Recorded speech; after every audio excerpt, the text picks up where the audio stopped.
এদিকে পেনসিলভানিয়া এবং নিউ ইয়র্কে থাকা প্রবাসী বাংলাদেশিরা জানিয়েছেন, বরফ, বৃষ্টি আর তীব্র তুষার ঝড়ের কারণে বেশিরভাগ মানুষ ঘরেই অবস্থান করছেন। বন্ধ হয়ে গেছে দোকানপাট এবং শিক্ষা প্রতিষ্ঠান। আগামী 3 দিন ঘরে থাকার প্রস্তুতি নিয়েছেন বেশিরভাগ মানুষ। যারা আমরা বাঙালি ভাই বোনেরা আছি, সবাই সতর্কতার সাথে চলাফেরা করবেন, যতটা সম্ভব বাসায় থাকার চেষ্টা করবেন।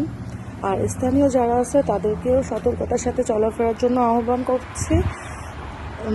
এখানে যারা কর্মমুখী ভাই বোনেরা আছেন তাদের জন্য ভোগান্তির সৃষ্টি হতে পারে। কোথাও কোথাও যারা বাইরে থেকে আমেরিকাতে আসবেন, কিছু কিছু ফ্লাইট ডিলে করা হয়েছে এবং কিছু কিছু ফ্লাইট বন্ধ করে দেওয়া হয়েছে।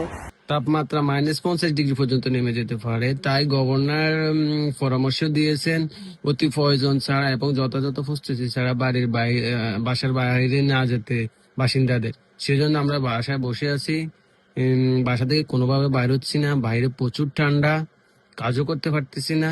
বর্তমানে বাইরের তাপমাত্রা অলরেডি -19 ডিগ্রির মতো হয়ে গেছে।